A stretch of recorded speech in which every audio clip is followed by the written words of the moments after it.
everyone, and welcome back to my channel, Tomcat Stitchery. I'm Whitney, and today I'm here to share with you another quick little tutorial.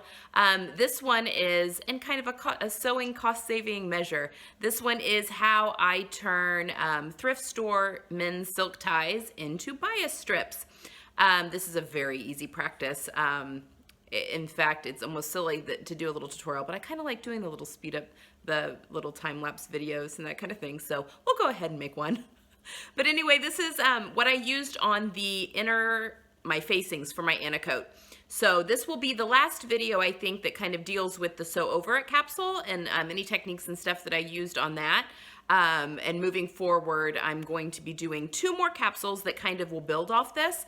I'm going to be doing a Mimi G capsule next, and then after that, a closet case capsule of a few little pieces. And then at the end of the year, the idea is that all of these pieces from all 3 of these little capsules can kind of be interchangeable and go together.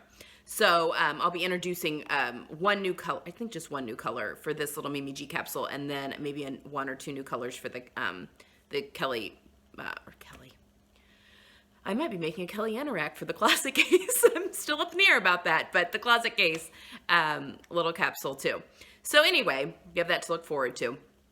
But yes, this is the technique that I used for the bias binding for the inside of my Anna Coat around the inside of the facings.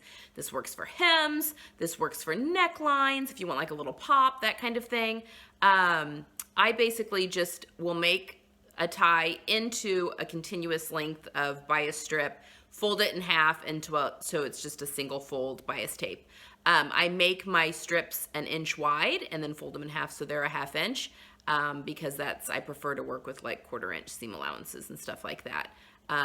It can be argued that you need a little bit bigger bias strips for turn a cloth and that kind of thing. So that's just kind of, up to you.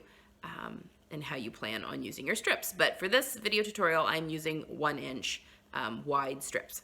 So without further ado, here's this little tutorial. Please hit subscribe if you like these tutorials. Give me a thumbs up if you like the tutorials, but please hit subscribe because I do have a lot of fun things planned between now and the end of the year. And leave comments. I love talking to you guys, so leave a comment. And without further ado, here's the video, and happy sewing, and I will see you very soon. Bye.